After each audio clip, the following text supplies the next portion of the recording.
This is the Grow My Clinic podcast by Clinic Mastery, where we help you deliver amazing client experiences to grow your clinic. Well, welcome back to another episode of the Grow My Clinic podcast. My name is Jack O'Brien, your host, and we have back in the hot seat, Hootan Mohseni. How are you, Hootan? Yeah, good. Thank you very much. That's good. Did I pronounce your name right? Yes, thanks. Very good. Well, for those who aren't familiar, Hootan is the owner of Clinic Apps, which is a remarkable piece of software that helps clinic owners automate their practice and get meaningful data to be able to make good decisions. And that's really useful because, Hootan, your background, which we've covered in a previous episode, is in veterinarian care, which evolved into MBA through Ernst & Young, building mobile apps, and then through to Clinic Apps now, which really provides incredible data. It's one of the most powerful tools I've ever seen. Can you explain for us a little bit about the data that Clinic Apps provides and why that's important for listeners, for clinic owners? Yeah, that's a very good one. One of the most important things that I was seeing when I was in Ernst & Young, through all different industries that I was in, was this power that data has and the issue that people have collecting this data and turning that data into something meaningful for them. So just to give you an example, in a clinic, to figure out what is the percentage of people who cancel and don't rebook, you need to download this data from your practice management software, download cancellations, then filter them by time, and then download another one with all the appointments, and then match all of this data together and figure out which one of those have rebooked or not rebooked. Just finding one simple thing will take at least 2 hours of work in Excel and downloading and all that, or maybe 1 hour, to just find one metric that has some meanings for the clinic. And this is the same in all industries. Like, people know what they want, but first thing, getting and finding that data and doing the analysis and figuring that is difficult. And then when you put all of this data next to each other, you can create very beautiful things with it. You can figure out where are the issues in a clinic, where the clinic has gone better, where it has gone worse, what are the opportunities for the future.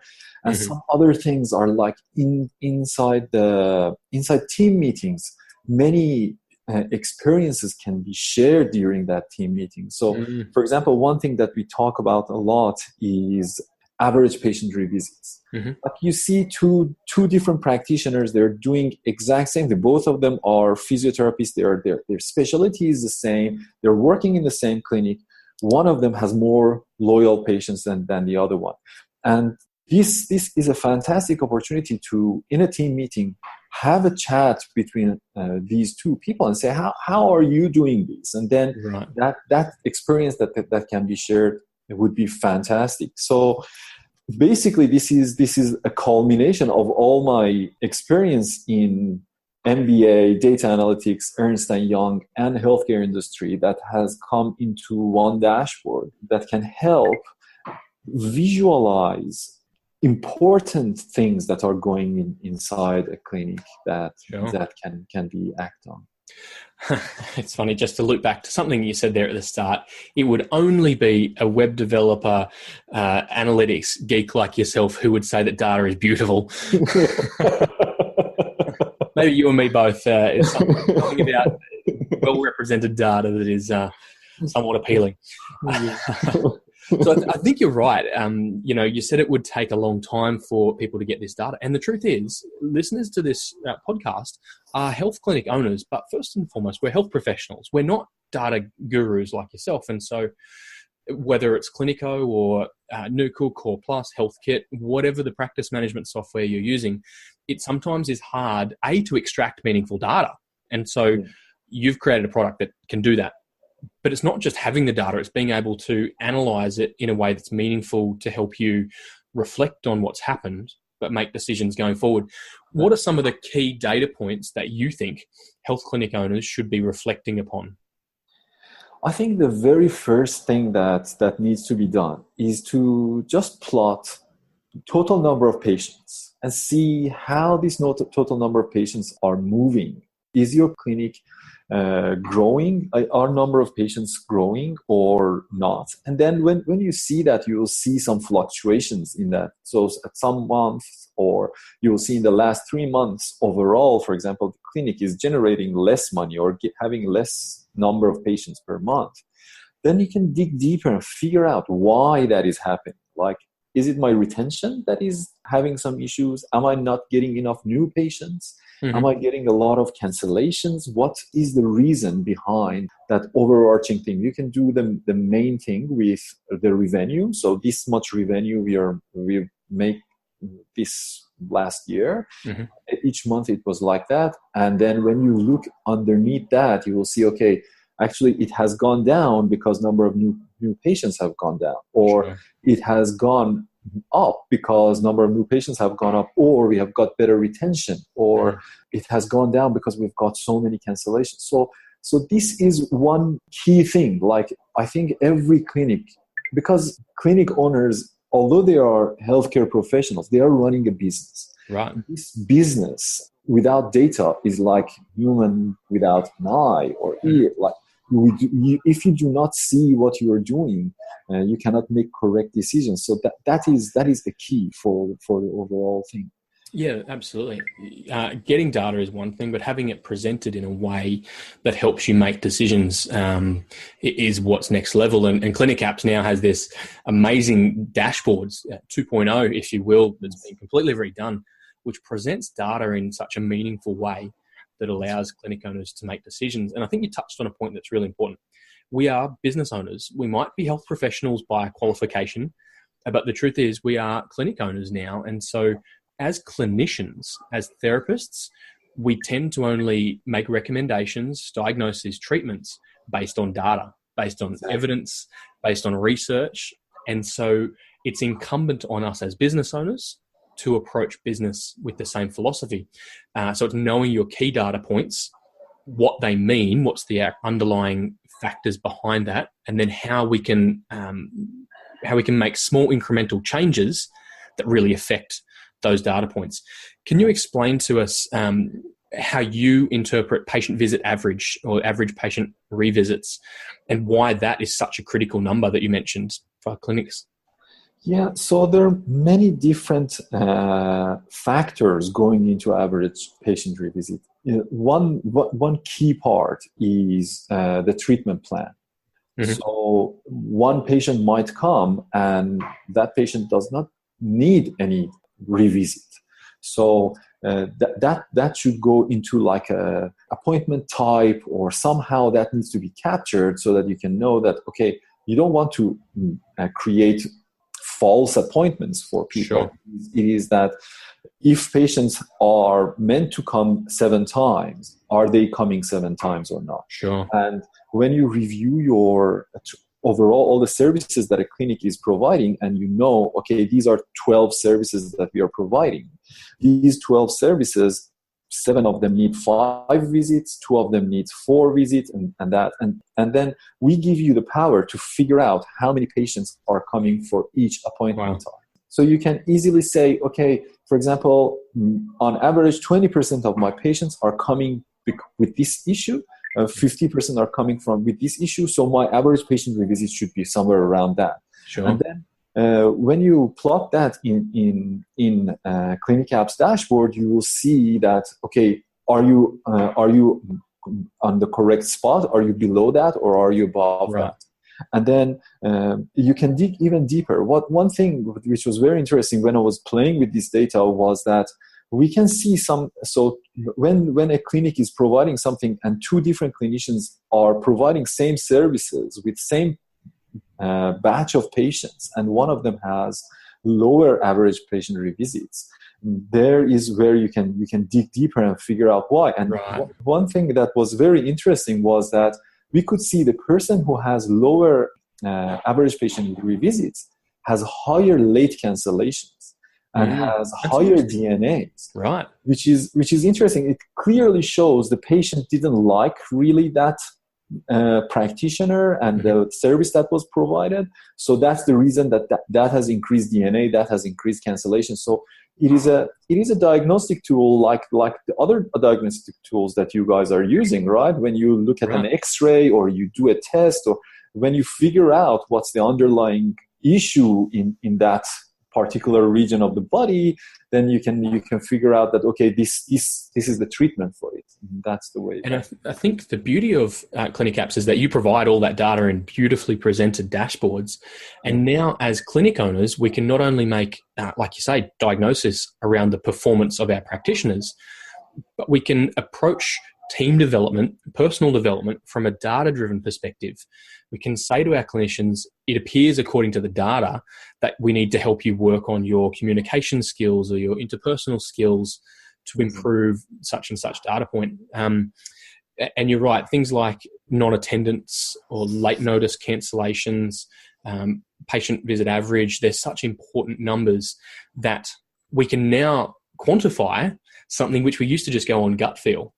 I'm sure there's clinic owners listening who thought Johnny the podiatrist wasn't performing as well as Susie the podiatrist, but now we've got some data to either back that up or refute those claims and be able to measure staff performance, as well as, and obviously more importantly, patient outcomes. I think this whole discussion, Hutan, we probably should have mentioned at the start, when it comes to patient visit average and patient revisits, we're never talking about over-servicing, right? We're just talking about measuring how many consults it takes to get a patient their ideal outcome. A colleague, Brad Beer, who was on an earlier episode, refers to it as their complete outcome. So getting patients to the end of their appropriate care rather than over-servicing. So can you talk us through these dashboards? If you're talking to a clinic owner and you had to help them set up a dashboard, what are some of the key metrics and how is it displayed, whether a line graph or a bar graph? What are the key metrics and how should it be displayed? Yeah, one thing is that general one that I talked about, like an overall clinic revenue. That is a must-have. Like, yes, you should definitely, like, that's the very first thing that you want to plot. And I think that's important. Before we move on from that, I actually agree with you that revenue is such an important metric. Most clinic owners, or at least most health professionals, would say that patient outcomes is more important. But if you don't have a clinic that's generating revenue and is profitable, if you're not profitable, you won't be around to provide services and outcomes to your patients. Right. So I agree with you. Revenue and profit is important, not for any personal gain, but so that we can help more people. So continue. Yeah, I can actually build on this thing that you just said. The revenue, well, although money and healthcare, and it sounds really dirty when you talk about money in healthcare, but the reality is that revenue and cost is a distilled outcome of a business that has so many different things in it. And the future that you can build with higher revenue is much better because you will have more power and more facilities and more features that you can provide with that. And it's not that you need to measure a clinic by revenue, but when you want to diagnose, you should take a look at that, definitely. It's like you cannot measure a human by its bone structure.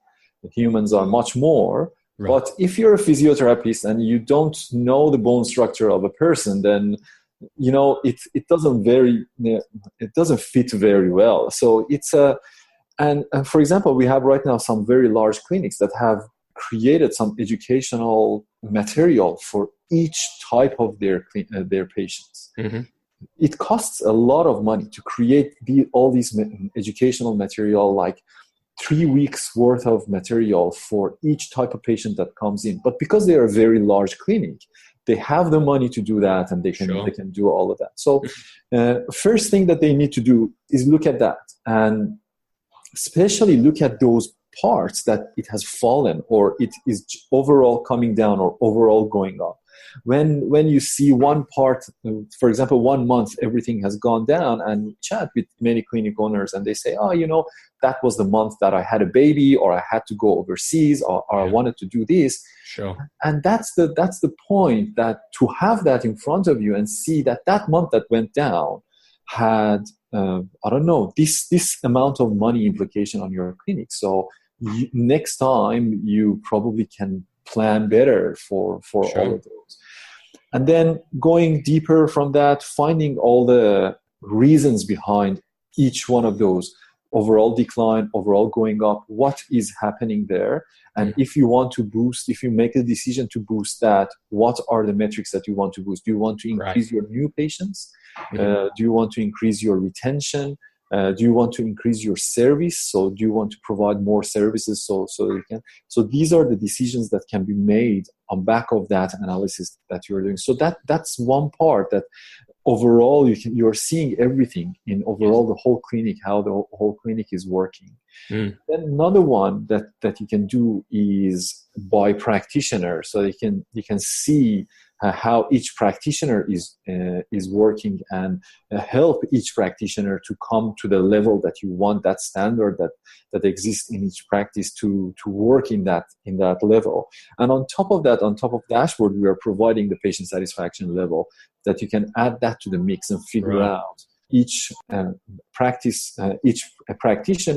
These are the metrics and these are the things that patients are saying, and this is how much patients are satisfied with this particular practitioner. And then there is a third one. So first one is overall practice, second one is each practitioner, and third one is digging deep into each one of the key performance indicators of the clinic, like working on cancellation, just figuring out where cancellations are happening. Yes. Are my cancellations happening on my first appointment? If they are happening in my first appointment, which we see a lot of cancellation happening on first appointment, how can I mitigate that? How can I make sure, or at least make sure that those cancellations are not happening in the last 48 hours or 24 hours?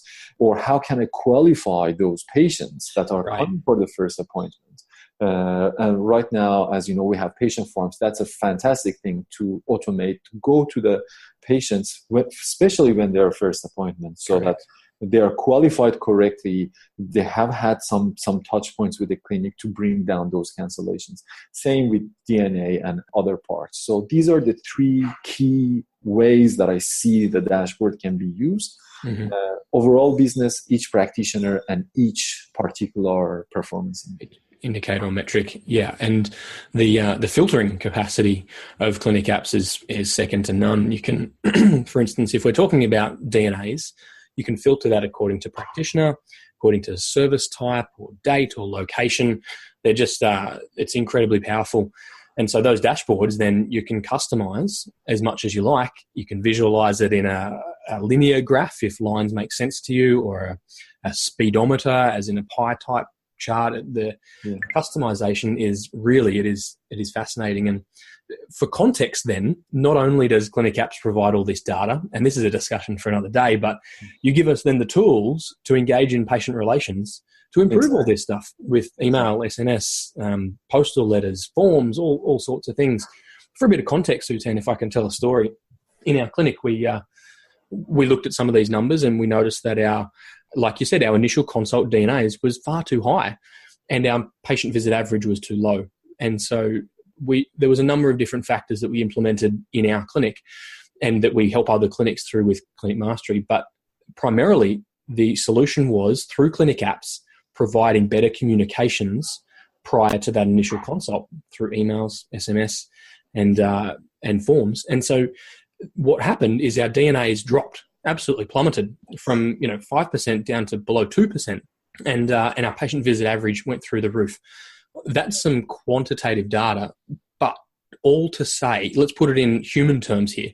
It meant that we were able to help more people come to get a solution to their problem. That was the first point, was that people weren't DNAing when they had a problem. So people were coming to get solutions, and we were able to get them, as Brad B would say, to get a complete and remarkable outcome, get all the way through their treatment plan rather than, 3 or 4 visits drop off and not get an outcome. And so Clinic Apps has given us the data and the tools to be able to help more people and help them get a better outcome. That's our example.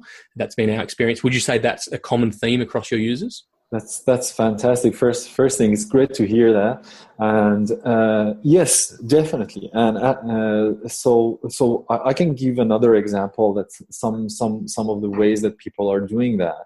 So they, in their first appointment, they're identifying what is the main issue that the patient is complaining about.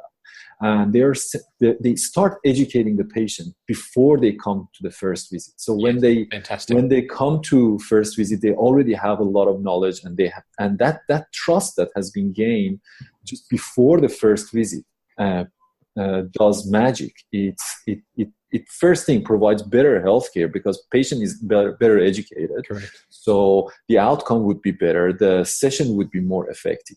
And on top of that, loyalty and overall business for the practice would be better. And we see that in many clinics that are doing that, and we absolutely love what they do. Oh, it's a game changer. I'm working currently with a number of our Clinic Mastery clients who are implementing this very strategy. We give them the scripts and the templates to be able to provide custom education materials to clients, whether it's their appointment type, they might be a DVA or Medicare work insurance claim, provide custom education around that. And also, like you say, their presenting problem might be back pain or shoulder pain. And so you end up priming patients for when they come in for their initial consult, they're far better educated. So they're not just Googling around, they're trusting you as their trusted advisor rather than Dr. Google. They're far more compliant because they've already experienced you. Their fear is lower because they've heard from your voice, or in some clinic examples that we're working with, they're doing videos and incorporating that prior to the initial consult. So the patients walk in already knowing what their practitioner looks like. It means you get a better quality of patient and better patient outcomes at the end of the day. That data is incredibly powerful. Hootan, is there anything else you would add for practitioners, clinic owners around data and how they can analyze that better? Well, just don't be afraid of data. That's something that sometimes I hear this a lot about analysis paralysis and over analysis. If as expected, many practice owners are not data gurus and but there are so many places like Clinic Mastery that can help practices to make sense or at least give them the most important things that they need to take a look at. Too much analysis is bad, but lack of analysis also is bad. So finding the right mix for themselves and not ignoring data, I highly suggest that. Yeah, to hide from data or to be fearful of it really is doing your patients a disservice. Exactly. In the long run. And so what we often recommend is pick one data point, whether that's non-attendance, DNAs, implement one strategy to address that, and then remeasure. And you can compare objectively what the outcome is like. Hootan, that's fascinating. Thank you so much for sharing some insights around data. For podcast listeners, if you're interested in taking your journey with Clinic Apps further, we've got a discovery session that we can offer you. So if you send me an email, jack@clinicmastery.com, we'll be able to help you, point you in the right direction for a Clinic Apps discovery session. Hootan, you're a genius. We love you. You're a cult hero, I think we said on the last episode. Thank you. I wouldn't call myself that. I'm just trying to help. Yeah, and we really appreciate working with like-minded people and companies like yourself and Clinic Apps. So thanks for joining us on this episode, mate. We really appreciate it. Cheers. Thanks. And for podcast listeners, you can get the show notes for this episode over at clinicmastery.com/podcast. And if you want to take your clinic to the next level, you can either sign up for our Grow My Clinic online course at the same link, clinicmastery.com/podcast, or you can send me a direct email, jack@clinicmastery.com. We'll make sure you have a no obligation, no charge discovery session to help you get the most out of your Clinic Apps dashboarding. Hootan, thanks for joining us. Listeners, thanks for listening in and joining us. We look forward to bringing you another episode really soon. This is the Grow My Clinic podcast by Clinic Mastery, where we help you deliver amazing client experiences to grow your clinic.